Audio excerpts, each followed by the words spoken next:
اعوذ باللہ من الشیطان الرجیم بسم اللہ الرحمن الرحیم۔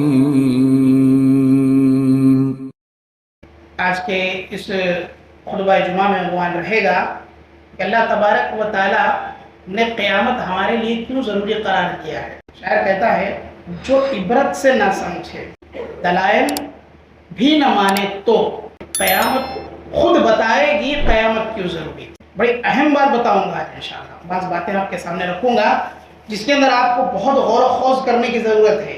اس شعر کے اندر آپ غور کریں گے کہ اللہ تعالیٰ نے قرآن مجید کے اندر اتنی عبرتیں بیان کی ہیں، پچھلی قوموں کے تذکرے کیے ہیں، ہر قوم کے ساتھ جو انبیاء کو بھیجا، کسی کے ساتھ ایک نبی، کسی کے ساتھ دو نبی، کسی کے ساتھ کئی انبیاء کو بھیجا، کئی بستیوں پر اللہ تبارک و تعالیٰ نے، کئی قوموں پر اللہ تبارک و تعالیٰ نے انبیاء کی بارش کی تاکہ وہ ہدایت یافتہ ہو جائے، تاکہ وہ اللہ تبارک و تعالیٰ کے اس ہدایت کو پا لیں جس کو اللہ تبارک و تعالیٰ توحید کا طرز دیتے ہوئے انہیں پہنچانا چاہتا ہے۔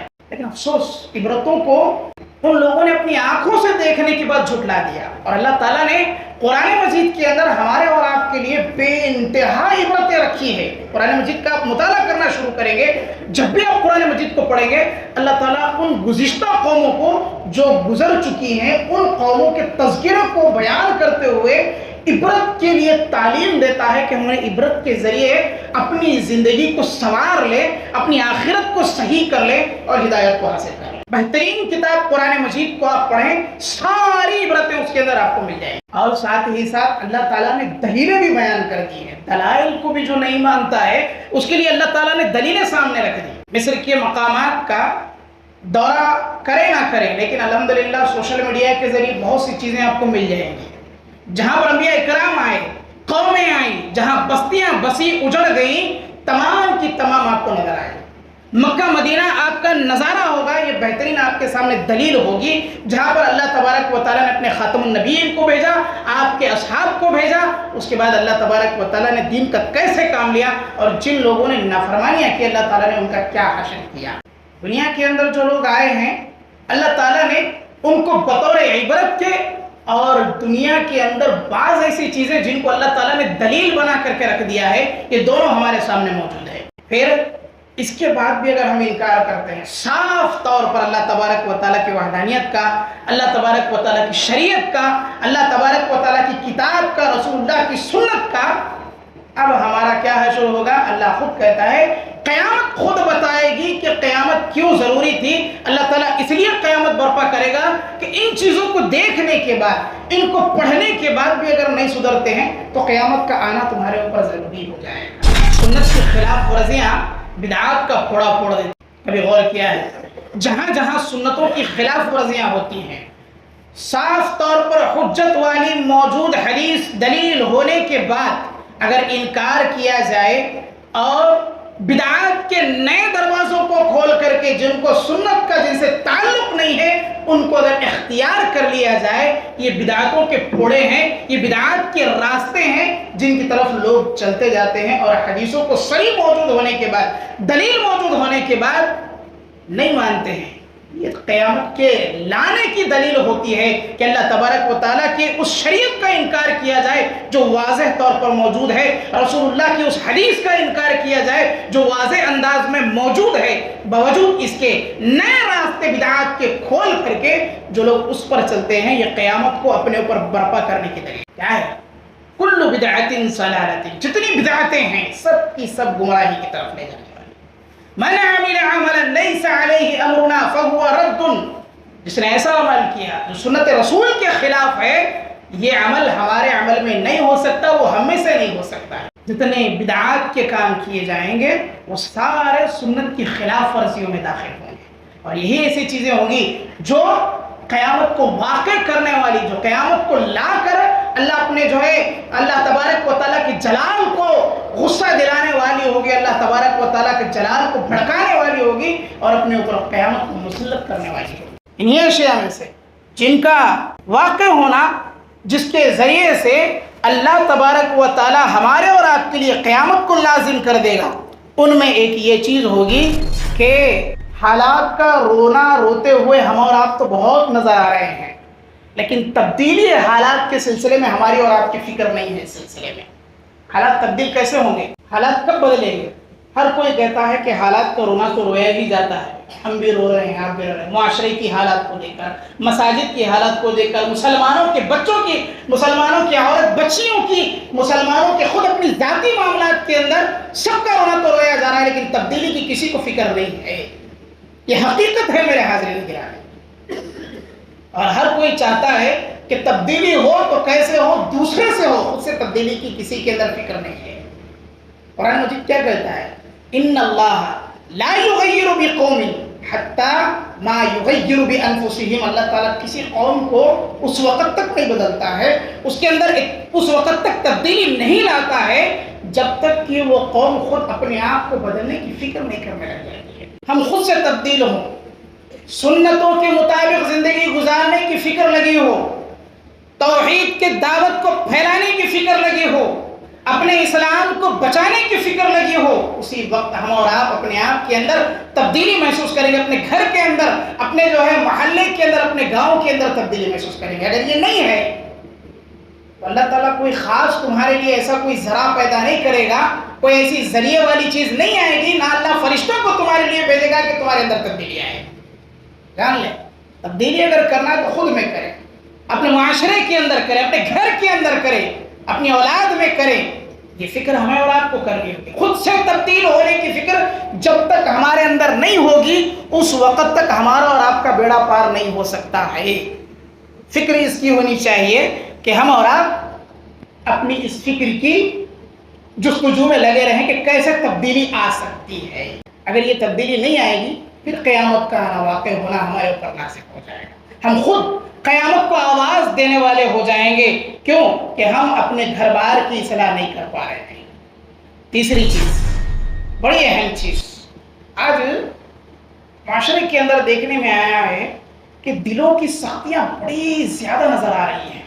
بھائی بھائی کو نہیں ملتا ہے، آپس میں رحم دلی ختم، مسلمانوں کے آپسی معاملات ختم۔ جہاں اللہ تعالیٰ نے ان کو جوڑا تھا، وَأَلَّفَ بَيْنَ قُلُوبِكُمْ فَأَصْبَحْتُمْ اخوانا، اللہ نے قرآن مجید کے اندر کہا کہ ہم نے مسلمان جب بنا، ان لوگوں نے اپنے اسلام کو قبول کر لیا، ان کے دلوں کے اندر محبت ڈال دی، آپس میں ایک دوسرے سے محبت ہو گئی، اور وہ ایسے ہو گئے گویا ماں کے پیٹ سے نکلے ہوئے سگے بھائی ہیں۔ یہ اسلام اور مسلمانوں کی اس وقت کی حالت تھی جب یہ ایک دوسرے کے صدیوں کے دشمن تھے۔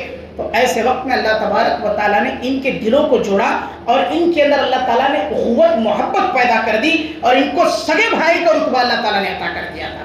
آج ہماری یہ حالت ہے، ہمارا مسلمان بھائی اپنے دوسرے مسلمان بھائی کے سلسلے میں بہت زیادہ سخت مزاج، دل کے اندر سختی آ گئی۔ اس سختی کو ختم کرنے کی ضرورت ہے۔ قرآن مجید میں اللہ تعالیٰ نے قوم کا تذکرہ کیا، بنی اسرائیل کا، ان کے بارے میں اللہ تعالیٰ نے کہا ثم قست قلوبکم من بعد ذلک، یہ قوم ایسی تھی کہ اللہ تعالیٰ نے ان کے اندر پہلے تو معاملات درست رکھے، پھر ان کے معاملات کا ایسا معاملہ اللہ تبارک و تعالیٰ نے کر دیا کہ جیسے جیسے یہ لوگ آگے بڑھتے گئے، بعد کے ان کے حالات میں اللہ تعالیٰ نے دیکھا کہ ان کے اندر خود سختیاں پیدا ہونے لگی۔ ثم قست قلوبکم من بعد ذلک فَهِيَ كَالْحِجَارَةِ أَوْ أَشَدُّ قَسْوَةً، اللہ ان کی دلوں کی سختی کو بیان کرتا ہے۔ ان کا حال کیا تھا؟ ایک پتھر ہم اور آپ دیکھتے ہیں، سخت چٹان، اس طریقے سے ان کے دل اللہ تعالیٰ نے سخت کر دیا تھا۔ لَمَا يَتَفَجَّرُ مِنْهُ الْأَنْهَارُ، کچھ پتھر ایسے ہوتے ہیں اللہ کہتا ہے ان کے بارے میں، اس سے ہلکی سی دراڑ نکلتی ہے جس سے ہلکا سا پانی بھی بہنے لگتا ہے۔ کچھ ایسے ہوتے ہیں جن کے ذریعے سے اللہ تبارک و تعالیٰ اس کے چٹان کو پھاڑ کر کے جو پانی نکلتا ہے اس میں مزید اضافہ کر دیتا ہے، یہ اللہ تبارک و تعالیٰ اس کے نالیاں بہاتا ہے۔ یہی حالتیں آج ہمارے مسلمانوں کی ہے۔ کچھ ہم میں ایسے ہیں جو بالکل سخت مزاج ہو گئے، ضرورت ہے ان کو کہ وہ نرم ہو۔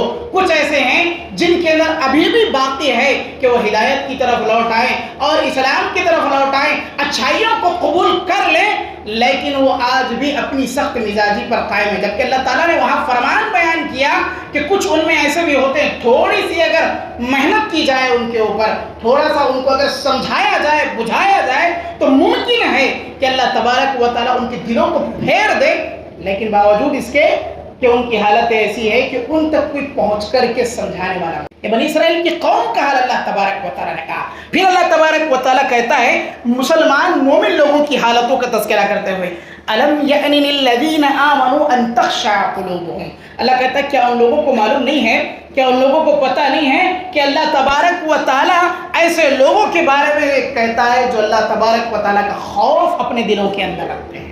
ان تخشع قلوبهم لذکر اللہ, جب تک اللہ کا ذکر کرتے رہتے ہیں ان کی کیفیت یہ ہوتی ہے کہ ان کے دل نرم رہتے ہیں. یہ ہمارے لیے اللہ تبارک و تعالیٰ نے ایک بہترین ذریعہ ہے قرآن مجید اور احادیث نبویہ کا. جب تک ہم ان کو پڑھتے رہیں گے, ان کو یاد کرتے رہیں گے, ان کو سیکھتے رہیں گے, ان پر عمل کرتے رہیں گے, ہماری اپنی زندگی کا معاملہ یہ ہوگا ہمارے دل کبھی سخت نہ ہوگا. کافروں کے معاملات اللہ تبارک و تعالیٰ نے جہاں بنی اسرائیل کے ذکر کیے تھے کہ ان کے معاملات ایسے تھے, ان کے دل سخت ہو گئے تھے, لیکن مومن کے بارے میں کہا کہ مومن کا دل اس وقت تک سخت نہیں ہو سکتا جب تک کہ وہ اللہ تبارک و تعالیٰ کا ذکر کرتا رہے, اللہ تبارک و تعالیٰ کو یاد کرتا رہے. وما نزل من الحق ولا يكونوا كالذين اوتوا الكتاب. اللہ کہتا ہے ہم نے حق کو نازل کیا اور جو ایمان والے ہیں جو اللہ کا ذکر کرتے ہیں ان کے دل کبھی سخت نہیں ہوتے اس وقت تک جب تک وہ اللہ کو یاد کرتے رہتے ہیں, ان لوگوں کی طرح جو اہل کتاب میں بنی اسرائیل کے لوگ گزر چکے تھے. دلوں کی سختی کا اللہ تبارک و تعالیٰ نے ذکر کیا. پھر فرمان اللہ تبارک و تعالیٰ کا من قبل فطال علیہم الامد. اللہ نے ان کے دلوں کو تو نرم پیدا کیا لیکن ایک مدت گزر جانے کے بعد ان کی حالتیں یہ ہو گئی کہ دل سخت ہو. ثم قست قلوبهم. پھر اللہ تبارک و تعالیٰ نے اتنی سختی ان کے دلوں کے اندر پائی کہ وہ ایک دوسرے کے دشمن نظر آنے لگے. یہاں تک اللہ تبارک و تعالیٰ نے ان کی سختیوں کا تذکرہ کیا. پھر اللہ تبارک و تعالیٰ کہتا ہے ان کے بارے میں کثیر منہم فاسقون, ان میں بہت سے فسق و فجور والے اور اللہ تبارک و تعالیٰ کے نافرمان ٹھہرے. میرے حاضرین گرامی, یہ ایک علامت ہے کہ دل کا سخت ہو جانا قیامت کو اپنے قریب کھینچ لانا ہے. دلوں کے اندر نرمی, رحم دلی, آپسی تعلقات میں الفت, محبت اور ایک دوسرے کے ساتھ اچھائی کا سلوک کرنا, ہر ایک کے غم میں شریک ہونا, ہر ایک کے ساتھ میں اپنے معاملات کو استوار رکھنے کی ہمیں اور آپ کو آج سخت ضرورت ہے, ورنہ یہ ہمارے دلوں کی سختی ہمیں خود لے ڈوبے گی. اسی طریقے سے ایک اور چیز ہمارے اور آپ کے لیے ہے, وہ ہے انسانیت کا خاتمہ آج نظر آ رہا ہے, جو اس بات کی دلیل ہے کہ قیامت کو قریب کھینچنے کی ایک سب سے اہم ذریعہ بن جا رہا ہے یہ کہ انسانیت کا آج آہستہ آہستہ خاتمہ ہوتا نظر آ رہا ہے. انسانیت کا سلسلے میں اللہ تعالیٰ کا بڑا اچھا فرمان میں نے خطبہ مسنونہ میں بھی پڑھا ہے. الذی خلقکم من نفس واحدہ. اللہ کہتا ہے اے لوگوں میں نے تم کو پیدا کیا ہے اور میں اکیلا تم کو پیدا کرنے والا ہوں, ساری کائنات کا پیدا کرنے والا میں. خلقکم من نفس واحدہ, ایک جان سے اللہ پیدا کرتا ہے. کس سے؟ ہر ایک کو انہی میں سے. خلقکم من نفس واحدہ وخلق منها زوجها. پھر اللہ کہتا ہے میں نے انہی کے اندر سے ان کی جو ہے اولاد کو نکالا, ان کی بیویوں کو نکالا. یہ اللہ تعالیٰ حضرت آدم علیہ السلام سے لے کر کے ہمارا تذکرہ بیان کرتا ہے. ترتیب اللہ تعالیٰ نے ہمارے سامنے رکھی, لیکن آج اس چیز کو ہم ایسے نظریے سے دیکھتے ہیں کہ سامنے والے کے سلسلے میں ہماری انسانیت ختم ہو چکی ہے. شریعت اس بات کے لیے ہمیں پیغام دے رہی ہے انسانیت کو برقرار رکھو. اسلام یہ پیغام دیتا ہے ہمیں اور آپ کو کہ ہم اور آپ انسانیت کا خاتمہ نہ ہونے دیں, لیکن ہمارا اور آپ کا معاملہ آج یہ ہو چکا ہے کہ ہم انسانیت کے خاتمے پر تلے ہوئے ہیں. اللہ تعالیٰ کا پیغام واضح ہونے کے بعد اس کے پیغام کا انکار کرنا, اللہ تبارک و تعالیٰ کے پیغام کو جھٹلانا اور اس انسانیت کے خاتمے کے اوپر تل جانا اس بات کی دلیل ہے کہ ہم قیامت کو قریب کھینچ کر لا رہے ہیں. جتنی قیامت ہم سے دور ہے ہم خود اس کے لیے ذرائع بن جا رہے ہیں. اللہ کے نبی کریم صلی اللہ علیہ وسلم نے خطبہ حجۃ الوداع کے موقع پر فرمایا تھا, بڑی پیاری حدیث اور لمبی حدیث فرمائی تھی. ایھا الناس الا ان ربکم واحد وان اباکم واحد لا فضل لعربی ولا لعجمی. اللہ کے نبی صلی اللہ علیہ وسلم نے دعوت اس وقت عام طور پر لوگوں کے لیے بیان کی, کہا تمہارا رب سب کا سب اے لوگوں جان لو وہ اللہ تبارک و تعالیٰ اکیلا ہے. ان اباکم واحد, جب اللہ تبارک و تعالیٰ ایک تو تمہارا باپ بھی ایک ہے جو حضرت آدم علیہ السلام ہے. لا فضل لعربی ولا لعجمی، کسی بھی گونگے آدمی کو، عجمی آدمی کو عربی پر فضیلت نہیں، کسی عربی کو گونگے آدمی پر فضیلت حاصل نہیں ہے، نہ ہی اللہ تبارک و تعالیٰ کے ہاں اس چیز کی ہے کہ ولا لأحمر علی الاسود، اللہ تبارک و تعالیٰ کسی گورے کو کسی کالے پر فضیلت نہیں دیتا، کسی کالے کو کسی گورے پر فضیلت نہیں دیتا ہے۔ اللہ تعالیٰ تو دیکھتا ہے اس وقت تمہارے تقویٰ کو، الا بالتقویٰ۔ یہ تعلیم اللہ تبارک و تعالیٰ کی انسانیت کو جگانے والی تعلیم ہے، جو اس کا خاتمہ کر دے گا اپنے نزدیک قیامت کو خود کھینچ لانے والوں میں سے ہوگا، اس کے قریب قیامت ہو جائے گی۔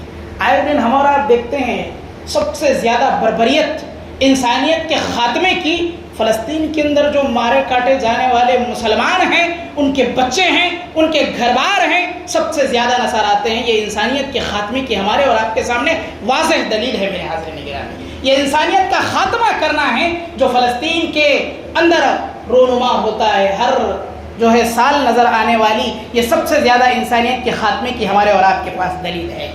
اسی طریقے سے ایک بڑی اہم چیز ہے اخلاقی گراوٹوں کا ایسا معاملہ جو اللہ تبارک و تعالیٰ کی اس قیامت کو جو اللہ تبارک و تعالیٰ نے اپنے مقررہ وقت میں رکھا ہے، لیکن اسے قریب کھینچ لانے کی ایک دلیل یہ بنتی ہے کہ اللہ تبارک و تعالیٰ اس قیامت کو جو دور رکھا ہے اخلاقی گراوٹوں کی وجہ سے اسے اور قریب کر دے۔ اللہ تبارک و تعالیٰ کے غصے اور اس کے جلال کو بھڑکانے والی چیزوں میں اخلاقی گراوٹوں کا بڑا اہم کردار رہا ہے۔ آج مسلمانوں کی حالتیں ایسی ہے کہ اخلاقی گراوٹیں سب سے زیادہ ہمیں میں نظر آتی ہیں، جبکہ وہ پیکر اخلاق، جبکہ وہ پیکر انسانیت لے کر آنے والے ہادی حضرت محمد الرسول اللہ صلی اللہ علیہ وسلم، جن کے اخلاق کے بارے میں قرآن مجید خود دلیل بیان کرتا ہے وَإِنَّكَ لَعَلَىٰ خُلُقٍ عَظِيمٍ، اے نبی کریم صلی اللہ علیہ وسلم آپ کے جو اخلاق ہے بڑے اعلیٰ اخلاق ہے، عظیم اخلاق ہے۔ ایسے نبی کے امتی ہونے کا ہمارا اور آپ کا تقاضا کیا ہونا چاہیے کہ اپنے نبی کے روش پر چلیں، اپنے نبی کے طریق پر چلیں، لیکن ہمارا نقصان یہ ہے کہ ہم نے نبی کی اس سنت کو چھوڑ دیا جس کی وجہ سے ہماری اخلاقی گراوٹیں سب سے زیادہ نظر آتی ہیں۔ افسوس ہے ہمارے اوپر، اور یقین مان لیں قیامت کے دن جب میزان قائم کیا جائے گا اور اس میں جو وزندار ہے اعمال میں، اس میں آپ کا اخلاق بھی گنا جائے گا، تولا جائے گا، اس میزان کے اندر آپ کے اخلاق کو بھی رکھا جائے گا۔ اس کی بڑی اہمیت ہے، اس کو ضائع نہ کریں۔ ما من شیء اثقل فی میزان حسن الخلق، اللہ کے نبی کریم صلی اللہ علیہ وسلم نے کہا کہ جب میزان رکھا جائے گا تو میزان میں سب سے زیادہ وزنی ہوں گے انسان کے اخلاق والے اچھے اعمال۔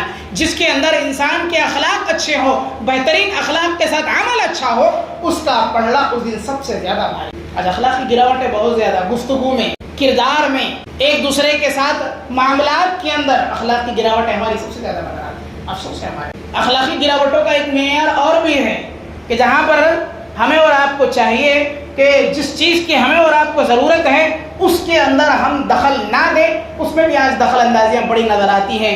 داعیانہ اخلاق کا اگر ہم اور آپ ایک جائزہ لیں تو آج ایسا ہو گیا ہے کہ ہر کس و ناکس کو منبر و محراب کی چاہت لگ چکی ہے۔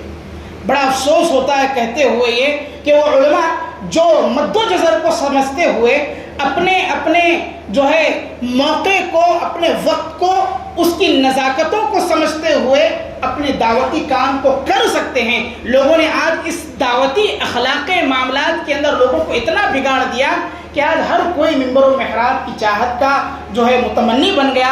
نقصان اور خسارہ یہ ہوتا ہے کہ ان منبروں پر آنے کے بعد لایانی گفتگو اور ایسے افعال جس کی وجہ سے آنے والے نسلوں کا نقصان ہوتا ہے، خود وہاں کے مقامات کا نقصان ہوتا ہے۔ یہ بہت سی ساری چیزیں ہمیں اور آپ کو دیکھنے میں نظر آتی ہیں۔ ایک شخص تاجر ہے، اس کی حیثیت تاجرانہ ہوتی ہے، اور ایک شخص اسی کے بنسبت ایک دادا گیر انسان ہے جو لوگوں کے اندر صرف اپنی دھونس جماتا پھرتا ہے۔ اس کے اخلاق کا اور ایک نارمل جو زندگی گزارنے والا تاجر شخص ہے، اس کے اخلاق کا بڑا موازنہ اگر کریں گے تو فرق نظر آئے گا ہمیں اور آپ کو، فرق بہت زیادہ ہوتا ہے۔ لیکن اسی کو آج اسکالر کا نام دے کر ان ممبر و محراب پر چڑھا دیا جاتا ہے۔ پھر خسارہ یہ ہوتا ہے کہ جو بداخلاقیاں وہ وہاں کر رہا تھا وہی بداخلاقیاں آج اس کی یہاں نظر آتی ہے۔ آج معاشرے کے اندر ایڈوکیٹ، آج معاشرے کے اندر ڈاکٹر، آج معاشرے کے اندر اسکالر کے نام پر ایسے لوگ ممبر و محراب کو پکڑے ہوئے ہیں جہاں پر علماء جن کی توقیر ہونی چاہیے، احترام ہونا چاہیے بالکل زیرو اور صفر ہو کر رہ گیا. جن علماء اکرام نے قربانیاں دینی ہیں اور انہوں نے اس قربانی کے لیے پہلے سے اپنے آپ کو تیار کر رکھا ہے, یہ ان کی قربانیاں ساری ضائع ہوتی ہیں. پھر یہ چلت پھرت والے سارے لوگ منبر و محراب کی جڑ بن جاتے ہیں. اس کے بعد یا تو یہ لوگ اوپر پہنچا دیتے ہیں یا بالکل ہی نیچے گرا دیتے ہیں. یہ آج معاشرے کا عالم ہے. میرے حاضرین گرامی, یہ داعیانہ اخلاق کو سدھارنے کی ہمیں اور آپ کو سخت ضرورت ہے. ساتھ ہی ساتھ فتنوں کا بڑا بہاؤ ہے. یہ دور فتنوں کا دور ہے. اس میں اپنے آپ کو بچانے کی فکر کی ضرورت ہے. اس دور کے اندر ہر اس چیز کو بہتر طریقے سے اپنانے کی ضرورت ہے جو سنت لے کر آتا ہے. بدعات کا چولا پہن کر آنے والا, سنت سامنے نظر آنے والا ہر چیز سنتی نہیں ہو سکتا. اس کو ہمیں اور آپ کو آج سمجھنے کی ضرورت ہے. فتنوں کے اس بہاؤ میں, فتنوں کے اس وقت میں, دور میں ہمارا اور آپ کا کیا عمل ہونا چاہیے؟ یہ کہ سب سے پہلے تو فتنہ شخصیت دلوں کے اندر سے نکال دیں. میں کہنے والی چیز اپنے آپ کو کبر سے بھر کر کے اپنے اعمال کو, اپنے اقوال کو, اپنی بات کو منوانے کی فکر دلوں سے نکال دیں. آپ کچھ نہیں ہیں, اسلام ہے, شریعت ہے, کہنے والا اللہ تبارک و تعالیٰ ہے, اور جو کہا گیا, جن سے کہا گیا ہے وہ محمد الرسول اللہ ہے. ان کی بات کا اعتبار, باقی آپ کی کسی بات کا اعتبار نہیں ہے. یہ شخصیت کا فتنہ سب سے پہلے ختم ہونے کی ضرورت ہے. دوسری چیز ہے فتنہ عائلی, ایسا فتنہ جو گھروں کے اندر ہمارے اور آپ کے اندر داخلی فتنہ ہے, اس کو ختم کرنے کی ضرورت ہے. یہ بڑا ہی خطرناک ہے فتنہ, جس کو شیطان ورغلانے کے لیے بالخصوص اپنے طور پر اختیار کر لیا ہے. کیا ہے فتنہ؟ صحیح مسلم کی روایت ہے, اللہ کے نبی کریم صلی اللہ علیہ وسلم کی حدیث ہے. اللہ کے رسول صلی اللہ علیہ وسلم نے فرمایا, شیطان اپنے تخت کو سمندر کے اوپر بچھاتا ہے اور وہاں اپنے تمام لوگوں کو جمع کرتا ہے جو اپنے ہاتھ کے نیچے ماتحت کام کرنے والے ہوتے ہیں. ان سے پوچھتا ہے آپ کس نے کتنا کام کیا دن بھر میں, کتنا لوگوں کے ساتھ معاملات کیسے اس کے رہے ہیں. اللہ تبارک و تعالیٰ جو ہے, کس نے اللہ تبارک و تعالیٰ کی عبادت سے کس کو کتنا بھٹکایا, کتنے معاملات کے اندر خراب کیا. اور شیطان جان لے اس شخص سے سب سے زیادہ خوش ہوتا ہے جو میاں بیوی کے درمیان تعلقات کو خراب کر دے. یہ فتنہ عائلی ہے. اگر میاں بیوی کے درمیان جدائی کرا دے تو شیطان اس سے سب سے زیادہ خوش ہوتا ہے. یہ ان فتنوں سے اپنے آپ کو بچانے کی فکر کرے, پہلے اپنے گھر کو بچائیں. یہ فتنوں سے اپنے گھر کو محفوظ کر لیں. یہ ایسی چیزیں ہیں جو بہت باریک بینی سے ہیں, لیکن یہی چیزیں جب انسان کی اپنی عزت نفس گھر میں محفوظ نہ ہوگی تو وہ باہر نکلنے کے بعد بہت زیادہ فتنہ پرور ہو جائے گا. حدیث کا فائدہ یہ نظر آتا ہے کہ ایسی چیزوں سے اپنے آپ کو بچانے کی ضرورت ہے جو فتنے کی طرف لے جاتی ہیں. انہی فتنوں میں سوشل میڈیا کا ایک بہت ہی بڑا اہم کردار ہے جس سے فحاشی اور عریانیت نظر آتی ہے. انہی فتنوں میں ایک فتنہ یہ ہے بے پردگی کا, جو عورتیں بے پردہ نظر آتی ہیں, جبکہ اللہ کے نبی صلی اللہ علیہ وسلم کی بڑی واضح حدیث تھی اس سلسلے میں. رسول اللہ صلی اللہ علیہ وسلم نے فرمایا تھا, رب کاسیات فی الدنیا عاریات فی الآخرہ. کچھ ایسی ہوں گی قیامت کی دن لائی جائیں گی اور ان کے ساتھ معاملہ اللہ تبارک و تعالیٰ یہ کرے گا کہ ان کو جہنم میں داخل کرے گا, اور اس حال میں ہوں گی کہ ان کے جسم پر کوئی کپڑا نہ ہوگا. اللہ کے نبی کریم صلی اللہ علیہ وسلم فرماتے ہیں کہ یہ وہ لوگ ہوں گی جو دنیا کے اندر کپڑا تو پہنتی تھی لیکن بظاہر کپڑا اتنا تنگ, اتنا باریک ہوتا تھا جس کی وجہ سے ان کا جسم نمایاں طور پر نظر آتا دنیا کے اندر. اللہ تبارک و تعالیٰ اس بدولت اس عورت کو کل قیامت کے دن عذاب میں مبتلا فرمائے گا. یہ فتنہ حجاب جو ہمارے اور آپ کے لیے بن چکا ہے, ہماری جو عورتیں بے پردہ ہونا چاہتی ہیں ان کے لیے یہ فتنہ ہے. یہ قیامت کو اپنے نزدیک کرنا, قیامت کو اپنے قریب کرنے کی سب سے جو ہے اہم ذریعہ اور اہم دلیل بن چکی ہے. آخری بات آپ کے سامنے رکھ دوں, فتنہ مملکت کا, یعنی ایک بڑا ممالک طور پر فتنہ جو دیکھنے میں آتا ہے وہ ہے فساد کا بہت زیادہ پھیل جانا, نااہل لوگوں کا حکومت کو جو ہے حکومت پر ان کا برطرف ہو جانا, غالب ہو جانا اور اپنے آپ کو اس پر مسلط کر لینا, ناحق لوگوں پر ظلم و زیادتی کرنا. اور ان فتنوں میں ایک فتنہ یہ کہ شیطان جزیرۃ العرب یعنی مکہ اور مدینہ اور اس کے اطراف وہ داخل نہیں ہو سکتا ہے عبادت کی غرض سے. اللہ تبارک و تعالیٰ نے اس کو بہت دھتکار دیا ہے, عبادت کی غرض سے وہ وہاں داخل تو نہیں ہو سکتا ہے, لیکن لوگوں کے درمیان فتنہ پروری کے لیے, لوگوں میں لڑائی کرنے کے لیے اللہ تبارک و تعالیٰ نے چھوڑ دیا. صحیح مسلم کی روایت ہے, اللہ کے نبی کریم صلی اللہ علیہ وسلم فرماتے ہیں کہ اللہ تبارک و تعالیٰ شیطان سے اس کی عبادت سے بیزار ہو چکا ہے, اور اللہ تبارک و تعالیٰ جزیرۃ العرب کے اندر اس کا داخلہ ممنوع قرار دے دیا ہے. ایسے میں شیطان لوگوں میں لڑائی کرائے اور فتنہ و فساد کرائے گا جب قیامت بالکل قریب ہو جائے گی۔ یہ علامات ہیں جو قیامت کو قریب لانے والی علامات میں ان کا شمار ہوتا ہے۔